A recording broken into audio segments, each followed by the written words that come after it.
ഈ അറബ് ഭാഷ പഠിക്കുന്നത് തലച്ചോറിൽ അൽഷൈമേഴ്സും ഡിപ്രഷനും ഡിമെൻഷ്യയും ഒക്കെ ഒഴിവാക്കുന്നതിനും നല്ലതാണ് എന്ന് പറഞ്ഞിട്ട് ഈ സമീപകാലത്തായി വലിയൊരു ചർച്ച ന്യൂറോ സയൻസ് മേഖലയിൽ നടക്കുകയുണ്ടായി.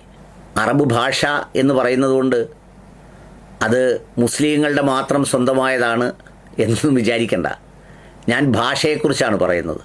സംസ്കൃതം ഒരുപക്ഷെ ഹിന്ദു പുരാണങ്ങൾ എഴുതിയ ഭാഷയായതുകൊണ്ട് സംസ്കൃതത്തെ ഒരാൾക്കും അറബിനെ വേറൊരാൾക്കും ഉറുദുവിനെ വേറൊരാൾക്കും മലയാളം വേറൊരാൾക്കുമായി അതിനും ജാതിയും മതവും കൽപ്പിച്ച് അകറ്റി നിർത്തേണ്ട കാര്യവുമില്ല. ആ വീക്ഷണത്തിൽ ഇതിനെ കാണുകയും വേണ്ട. ഇതിലൊരു പ്രധാനപ്പെട്ട കാര്യം, ഈ ഒന്നിലധികം ഭാഷ പഠിക്കുന്നത് തലച്ചോറിന് വളരെ പ്രകടമായ ചില ഗുണങ്ങൾ ഉണ്ടാക്കും എന്ന് മനഃശാസ്ത്രം തെളിയിച്ചിട്ടുണ്ട്. അതിന് പറയുന്നത്, ശാസ്ത്രലോകം വിളിക്കുന്നത് ന്യൂറോ പ്ലാസ്റ്റിസിറ്റി എന്നാണ്.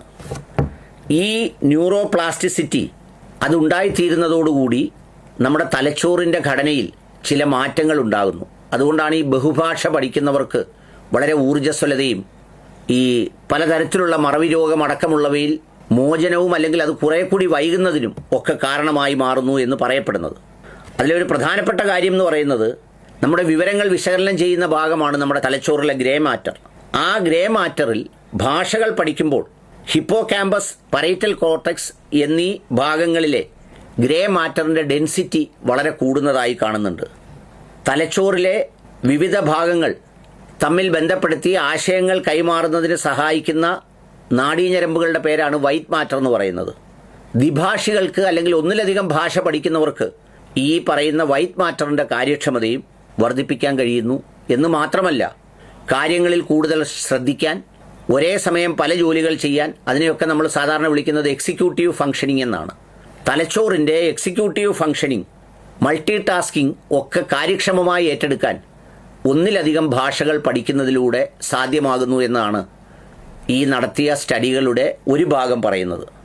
അതുപോലെ തന്നെ നമ്മൾ സാധാരണ ചർച്ചയിലും അല്ലെങ്കിൽ എവിടെയെങ്കിലുമൊക്കെ ഒരു എക്സിക്യൂട്ടീവ് പോസ്റ്റിലൊക്കെ ഇരിക്കുമ്പോൾ ഉള്ള ഒരു സംഗതിയുണ്ട്, നിങ്ങൾ ശ്രദ്ധിച്ചിട്ടുണ്ടാവുമെന്നറിയില്ല. വളരെ വിദഗ്ധന്മാരായ ചില സഹപ്രവർത്തകർ ചില വിഷയങ്ങളെ നമുക്ക് ഇൻട്രസ്റ്റ് ഉള്ള വിഷയത്തിൽ നിന്ന് അവർക്ക് ഇൻട്രസ്റ്റ് ഉള്ള വിഷയത്തിലേക്ക് മാറ്റിക്കൊണ്ടുപോകും.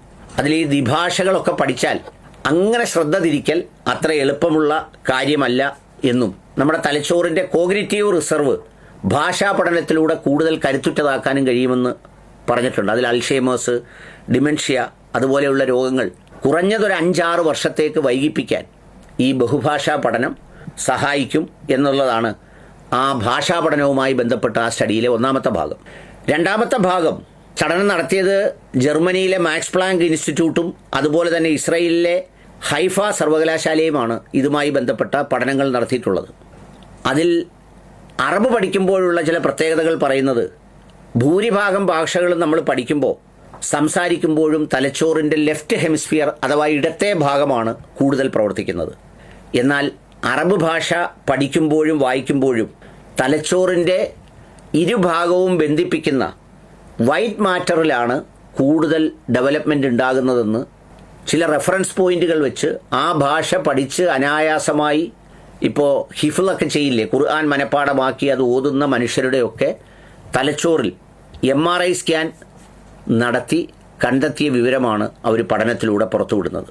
ഹൈഫ സർവകലാശാലയിലെ ഡോക്ടർ സഫ ഇബ്രാഹിം അദ്ദേഹത്തിൻ്റെ പഠനത്തിലൂടെ കണ്ടെത്തിയ കാര്യം എന്താണെന്ന് ചോദിച്ചാൽ, സെറിബ്രൽ ആക്ടിവിറ്റി മറ്റു ഭാഷകളെക്കാൾ ഏറ്റവും കൂടുതൽ അറബ് ഭാഷയ്ക്കാണത്രേ.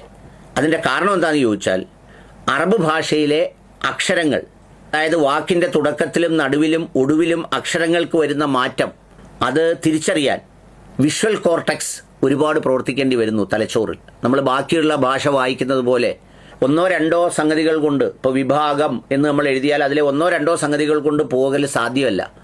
അതിലെ ഓരോ അക്ഷരങ്ങളുടെയും അതിനുശേഷം വരുന്ന അക്ഷരങ്ങളുടെയും ഒക്കെ ഘടനാപരമായ സവിശേഷതകൾ വെച്ച് ഇതിൽ ഒത്തിരി സംഗതികൾ ചെയ്യേണ്ടി വരുന്നു.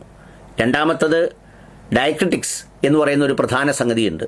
അക്ഷരങ്ങൾക്ക് മുകളിലും താഴെയുമുള്ള ഹർക്കത്തുകൾ, അതായത് ഫത്തഹ്, കസറ്, ലമ്മ് എന്നൊക്കെ പറയുന്ന അതിലെ പ്രയോഗങ്ങളുണ്ടല്ലോ, അത് സൂക്ഷ്മമായി നിരീക്ഷിച്ച് അർത്ഥം ഗ്രഹിക്കേണ്ടത് ആവശ്യമാണ്.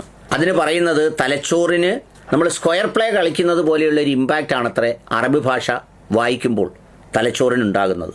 എന്ന് മാത്രമല്ല, അതിൻ്റെ സെമാൻറ്റിക് കോംപ്ലക്സിറ്റി എന്ന് പറയുന്ന ഒരു ഫീച്ചറുണ്ട്. അർത്ഥവൈവിധ്യവും വലുതാണ്. ആ റൂട്ട് വേർഡിൽ നിന്ന് അതിൻ്റെ വ്യത്യസ്ത ഭാഗങ്ങളിലേക്ക് നമ്മൾ കൺവേർട്ട് ചെയ്ത് അറബ് ഭാഷയിൽ വായിക്കണം. ആ വായനയും തലച്ചോറിനെ ശക്തിപ്പെടുത്തുന്നു എന്നുള്ളത് മാത്രമല്ല, സാധാരണ നമ്മൾ വലത്തു നിന്ന് ഇടത്തോട്ട് വായിക്കുന്നതിന് പകരം ഇടത്തു നിന്ന് വലത്തേക്ക് വായിക്കുമ്പോൾ ഒരു വിഷ്വൽ പ്രോസസ്സിംഗ് സ്പീഡ് തലച്ചോറിൻ്റെ ഇമ്പ്രൂവ് ചെയ്യുകയാണ്. നമ്മൾ സാധാരണ എല്ലാം ഒരു വശത്തു നിന്ന് മറ്റൊരു വശത്തേക്കാണല്ലോ വായിക്കുന്നത്, ഇത് തിരിച്ചാണ് വായിക്കുന്നത്. അപ്പോൾ കണ്ണിൻ്റെ മൂവ്മെൻറ്റ് ഒരു സൈഡിൽ നിന്ന് പോകേണ്ടത് മറ്റൊരു സൈഡിലേക്ക് മാറിക്കൊണ്ടിരിക്കുകയാണ്. ഇതെല്ലാം വളരെ സയൻറ്റിഫിക്കായി നടത്തിയ പഠനത്തിൻ്റെ ഭാഗമായി കണ്ടെത്തിയതാണ്. അതുകൊണ്ട് നിങ്ങൾക്ക് മതവിരോധമോ അല്ലെങ്കിൽ മറ്റെന്തെങ്കിലും കാര്യങ്ങളോ ഒന്നും കൊണ്ട് അറബ് ഭാഷയെ മാറ്റി നിർത്തേണ്ട കാര്യമില്ല. കുട്ടികളെ ഈ അറബ് ഭാഷ പഠിപ്പിക്കുകയും അതിലെ സാഹിത്യകൃതികളൊക്കെ വായിപ്പിക്കുകയും ഒക്കെ ചെയ്യുന്നത് കൊണ്ട് അവരുടെ ഒരു ഇൻ്റലക്ച്വൽ കോണ്ടൻറ്റ് അത് ഇമ്പ്രൂവ് ചെയ്യുന്നതിന് കാരണമാകുമെന്ന് ഈ ജർമ്മനിയിലെ യൂണിവേഴ്സിറ്റിയും ഇസ്രയേലിലെ യൂണിവേഴ്സിറ്റിയുമാണ് പഠന റിപ്പോർട്ടുകളിലൂടെ പുറത്തുവിട്ടിരിക്കുന്നത്.